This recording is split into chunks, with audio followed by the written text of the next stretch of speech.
નમસ્તે વિદ્યાર્થી મિત્રો, બધાને જય ભગવાન। કેમ છો બધા વિદ્યાર્થી મિત્રો? મજામાં ને?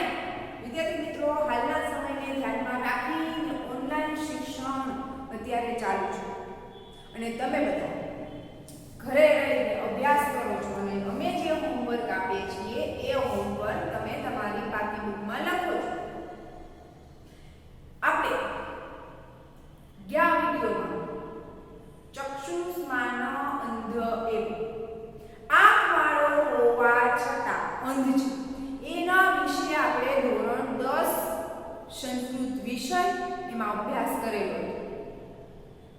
હવે આગળ આપણે અભ્યાસ કરવાનો છે વિદ્યાર્થી મિત્રો। તો ત્વમેકા ભવાની એના વિશે અભ્યાસ કરવાનો છે કે હે ભવાનીમાં તું એક જ છે। આ સંસારમાં બધા સગા વાલા સારું નરસું ખરાબ બધું છે, પરંતુ અંતે તો છેલ્લે તો મારું શરણ, મારું એકમાત્ર શરણ છે એ તું એક જ છે। મારી ગતિ છે એ મારી ગતિ પણ તું એક જ છે। એમ ભવાની માતાજીને અનુલક્ષીને 5 શ્લોકો અહીં તૈયાર કરવામાં આવેલા છે કે આ સંસારમાં કોઈ માતા પિતા બેન ભાઈ ઘરવાળા ઘરવાળી ઘણા બધા હોય છે, ઘણા બધા સંબંધો હોય છે, પણ એ બધો ને બાદ કરી અંતે તો હું શરણ તમે એક જ મારું છો। પછી કે છે પુણ્ય ને પાપ ને નફો ને ખોટ ધંધો રોજગાર નોકરી કાંઈ હું જાણતો નથી, હું એક જ ગતિ જાણું છું, તમારું શરણ। એને અનુલક્ષીને આ પદ્ય છે તૈયાર કરવામાં આવેલું છે। એમાં જોઈએ તો વિદ્યાર્થી મિત્રો આપણે સંસ્કૃત સાહિત્યમાં સ્ત્રોત કાવ્યની એક આગવી પરંપરા છે। સ્તુતિ કરવા માટેના સાધનરૂપ પદ્યોને સ્ત્રોત કહે છે કે જે સ્તુતિ કરવા માટેના સાધનરૂપ સ્ત્રોત એને પદ્યોને સ્ત્રોત કહે છે।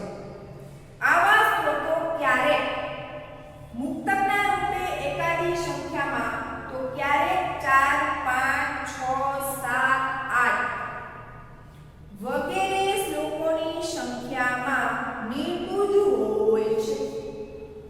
સ્ત્રોત સાહિત્યમાં સૌથી વધારે પ્રસિદ્ધ આદિ શંકરાચાર્યે રચેલા સ્ત્રોતોને પ્રાપ્ત થયેલ છે કે આદિ શંકરાચાર્યના સ્ત્રોતો છે એ ખૂબ જ પ્રસિદ્ધ છે। એમણે કેટલાક સ્ત્રોતો રચેલા છે, એમને કેટલા બધા સ્ત્રોતો રચેલા છે તે ચોક્કસ કહી શકાતું નથી। હવે આદિ શંકરાચાર્યએ કેટલા સ્ત્રોતો રચ્યા તે ચોક્કસ રીતે કહી શકાતું નથી। ઘણા સ્ત્રોતો એમના નામે પ્રસિદ્ધ થઈ ગયા છે। તેમના નામે પ્રસિદ્ધ પામેલા આવા જ એક 8 શ્લોક ધરાવતા સ્ત્રોતમાંથી 5 શ્લોકો પસંદ કરીને અહીં પ્રસ્તુત કર્યા છે। એવા તો ઘણા બધા શ્લોકો છે, પણ અહીં જે 8 શ્લોકો જે છે એ 8 શ્લોકોમાંથી 5 શ્લોકો છે એ લીધેલા છે। જગદંબા ભવાનીની અહીં સ્તુતિ છે, એટલે જગદંબા ભવાનીની અહીં સ્તુતિ કરવામાં આવેલી છે। સ્તુતિના પ્રત્યેક શ્લોકમાં ભક્તની અનન્ય શરણાગતિનું અને અબોધ બાળકની ભક્તિનું દર્શન થાય છે। અહીં વર્ણન છે તે પ્રમાણે સ્ત્રોતનું ગાન કરનાર ભક્તને પોતાના સાંસારિક સંબંધીઓ જેવા કે માતા પિતા ભાઈ બહેન પુત્ર પુત્રી કે પતિ પત્ની જેવા ગુણવંતી સંબંધોમાં જરા પણ રસ નથી। કે આ સંસારમાં આ સંસારિક સંબંધીઓ જે છે માતા પિતા ભાઈ બહેન પુત્ર પુત્રી પતિ પત્ની એમાં જરા પણ એને રસ નથી। એવા જરા પણ ગુણવંતી સંબંધોમાં ક્ષણિક સંબંધો છે એ બધા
સુંદર રીતે ગાઈ શકાતા આ સ્લોગ દ્વારા એ બોધ લેવાનો છે કે બાહ્ય કર્મકાંડ કરતા અનન્ય શ્રદ્ધા સાથે સાદાઈથી અને ગુણાત્મક જીવાતું જીવન વધારે મહત્વનું છે. આ રીતે જીવાતા માણસની રક્ષા ભવાની માતા સદૈવ હંમેશા કરે છે. આપણી જે મનથી આપણે શુદ્ધ હોય તો આપણી રક્ષા છે એ માતા છે. વાની માની અહીં છે કે ભાઈ આપણે અનન્ય શ્રદ્ધા તો અવશ્ય આપણી શ્રદ્ધા છે એ ફળે રક્ષા કરે છે હંમેશા, પરંતુ શ્રદ્ધા હોવી જોઈએ. તો આપણે એમાં જોઈએ તો પહેલો શ્લોક, ન તાતો ન માતા ન બંધુ ધન દાતા. કે ન તાતો, તાત એટલે પિતા, તાત એટલે પિતા,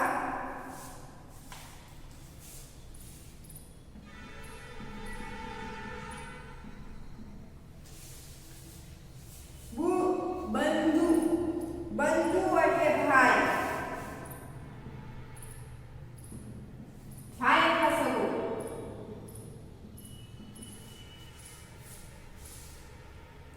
ભૂત્ય કે છે ન તાતો ન માતા ન બુદ્ધન્ય ન દાતા ન પુત્ર ન પુત્રી કે છે ન પુત્ર ન પુત્રી કે છે મારે પિતા નથી, માતા નથી, ભાઈ નથી, દાતા નથી, પુત્ર નથી, પુત્રી નથી, ભૂત્ય એટલે નોકર,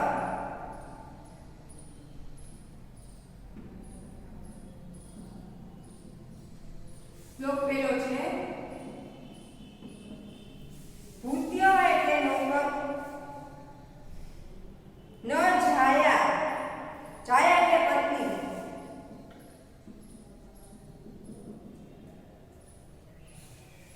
ન વિદ્યા ન વૃત્તિ એવં, ન વિદ્યા વૃત્તિ એટલે નોકરી,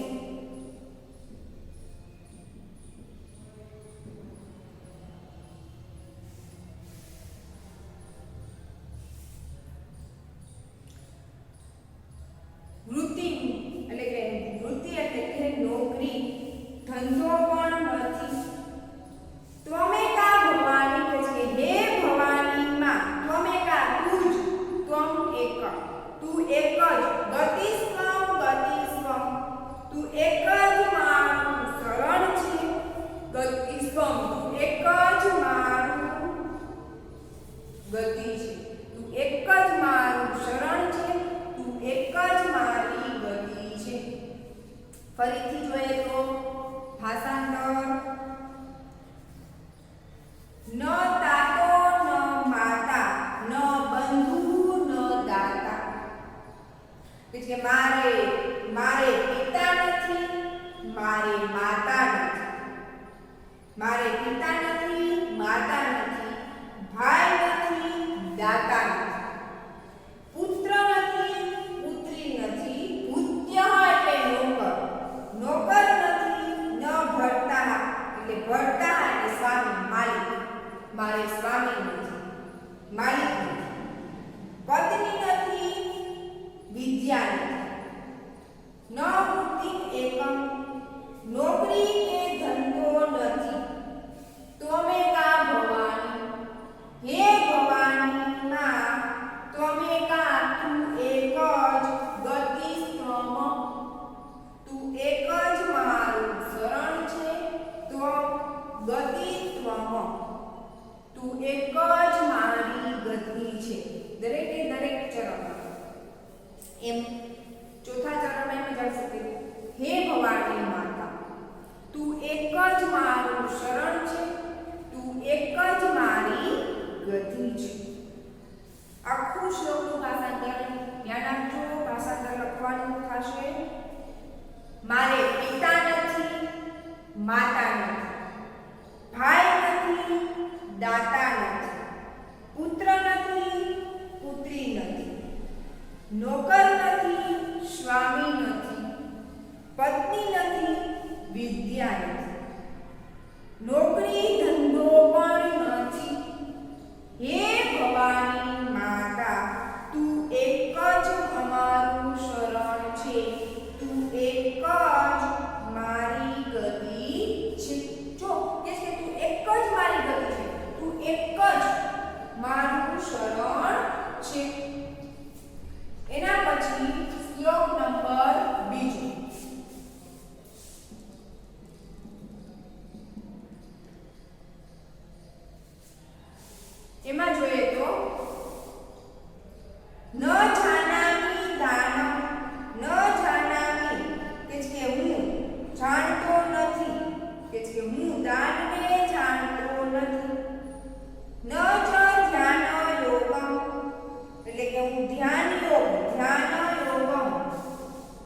હું ધ્યાન યોગને જાણતો નથી, ન જાનામિ તંત્ર ચ સ્ત્રોત મંત્ર. હું તંત્ર જાણતો નથી, હું સ્તોત્રો અને મંત્રોને પણ જાણતો નથી. ન જાનામિ પૂજા ન ચ ન્યાસ યોગ, કે છે હું પૂજા જાણતો નથી અને હું ન્યાસ યોગ જાણતો નથી. ન્યાસ યોગ એટલે કે આપણા જે અંગો જે હોય, વિભિન્ન અંગો હોય, એ અંગો સાથેનું જે મંત્ર હોય, મંત્ર માટેનું ધ્યાન, તેને ધ્યાન યોગ કહેવાય છે. એટલે કે છે કે હું આ ન્યાસ યોગ પણ જાણતો નથી. એ ન્યાસ યોગ છે એ આપણા જે શરીરના જુદા જુદા અવયવો છે, એમાં ભિન્ન દેવતાઓનો મંત્ર સાથે જે ધ્યાન કરવાની પ્રક્રિયા હોય ને, એને વિદ્યાર્થી મિત્રો ન્યાસ યોગ કહેવાય. કે છે આપણા શરીરના અલગ અલગ અંગો છે, એ જુદા જુદા અંગોમાં વિભિન્ન દેવતાઓના ધ્યાન કરવાના મંત્રો, એને આપણે ન્યાસ યોગ તરીકે ઓળખવામાં આવે છે. એટલે કે છે હું ન્યાસ યોગને પણ જાણતો નથી. ભવાની તમેક ગતિસ્વમ તમેક, તું એક જ મારું શરણ છે. હે ભવાની, તું એક જ મારું શરણ છે, તું એક જ મારી ગતિ છે. ફરીથી પાછા ફરી હું દાન જાણતો નથી, હું ધ્યાન યોગ જાણતો નથી, તંત્રને જાણતો નથી, હું સ્તોત્રો અને મંત્રોને જાણતો નથી, પૂજામાં જાણતો નથી, હું ન્યાસ યોગ જાણતો નથી. હે ભવાની માં, તું એક જ મારું શરણ છે, તું એક જ મારી ગતિ છે. એના પછી ત્રીજો શ્લોક જોઈએ. ન જાનામિ પુણ્ય ન જાનામિ તીર્થ, હું પુણ્યને જાણતો નથી, હું તીર્થને જાણતો નથી. ન જાનામિ મુક્તિ લય વા કદાચિત, કે છે હું મુક્તિને જાણતો નથી કે લીન થવા અંગે ક્યારેય પણ જાણતો નથી. કદાચ ક્યારેય પણ જાણતો નથી. ન જાનામિ ભક્તિ વ્રતમ ચા અપી માત્ર, કે છે હું વ્યક્તિ કે વ્રતને પણ જાણતો નથી. ત્વમેવ ભવાની ગતિસ્વમ, તમે એક જ. હે માં ભવાની, તમે એક જ મારું શરણ છો, તમે એક જ મારી ગતિ છો. ફરીથી પાછળ જોઈએ. હું પુણ્યને જાણતો નથી, તીર્થ યાત્રાને જાણતો નથી, મોક્ષને કે મુક્તિ અથવા મોક્ષને કે લીન થવા અંગે ક્યારેય પણ જાણતો નથી.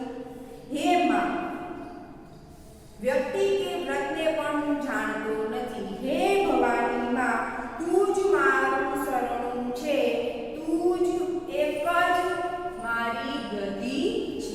એના પછી ચોથો શ્લોક.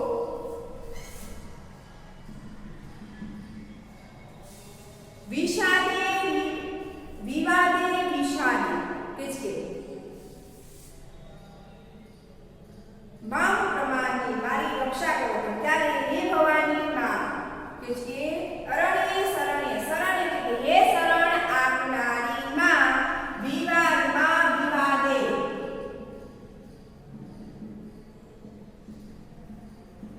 વિવાદમાં વિષાદે એટલે દુઃખમાં,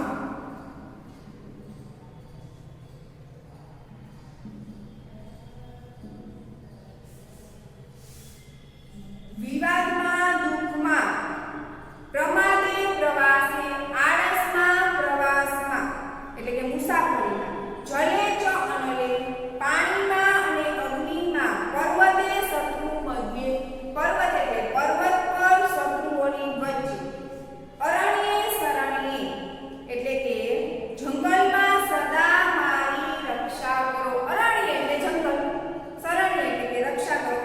જંગલમાં સદા મારી રક્ષા કરો. ભવાની ત્વમેક ગતિસ્વમ, હે ભવાની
એક જ મારું શરણ છું, તું એક જ મારું શરણું છે. ફરીથી એકવાર ભાષાંતર. હું સદા અનાથ, દરિદ્ર, ઘડપણ અને રોગથી યુક્ત, ખૂબ ક્ષીણ અને કંગાળ તથા મુખ પર જડતાવાળો, આપત્તિમાં પ્રવેશેલો અને નાશ પામેલો છું. હે ભવાની માં, તું જ મારું શરણું છે, તું એક જ મારું શરણું છે. ફરીથી ભાષાંતર બધા શ્લોકનું જોઈ જાય. પહેલો શ્લોક.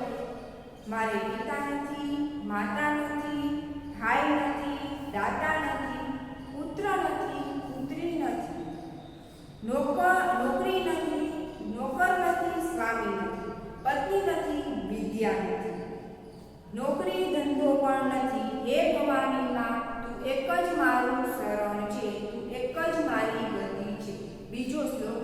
હું દાન જાણતો નથી, હું ધ્યાન યોગ જાણતો નથી, તંત્રને જાણતો નથી, હું સ્ત્રોત મંત્રને જાણતો નથી, હું પૂજા જાણતો નથી અને હું ન્યાસો પણ જાણતો નથી. હે ભવાની માં, તું એક જ મારું શરણ છે, તું એક જ મારી ગતિ છે. ત્રીજો શ્લોક. હું પુણ્યને જાણતો નથી, તીર્થ યાત્રાને જાણતો નથી, મોક્ષને કે લીન થવાને જાણતો નથી, ક્યારેય પણ જાણતો નથી. હે માં, વ્યક્તિ કે વ્રતને પણ જાણતો નથી. હે ભવાની માં, તું એક જ મારું શરણ છે, તું એક જ મારી ગતિ છે. એના પછી ચોથો. હે શરણ આપનારી માં, વિવાદમાં, દુઃખમાં, આળસમાં, મુસાફરીમાં, પાણીમાં, અગ્નિમાં, પર્વત પર, શત્રુઓની વચ્ચે અને જંગલમાં હંમેશા મારી રક્ષા કર. હે ભવાની માં, તું એક જ મારું શરણ છે, તું એક જ મારી ગતિ છે. શ્લોક નંબર 5. હું સદા અનાથ, દરિદ્ર, ઘડપણ અને રોગથી યુક્ત, ખૂબ ક્ષીણ થયેલો અને કંગાળ તથા મુખ પર જડતા વાળો, આપત્તિઓમાં પ્રવેશેલો અને નાશ પામેલો છું. હે ભવાની માં, તું જ મારું શરણું છે, તું એક જ મારી ગતિ છે. તો વિદ્યાર્થી મિત્રો, આમ આ ભક્ત છે એ કાંઈ નથી જાણતો, બસ એક જ વસ્તુ જાણે છે કે ભાઈ ભવાની માતા તું એક જ મારું શરણું છો. તો વિદ્યાર્થી મિત્રો, આપણે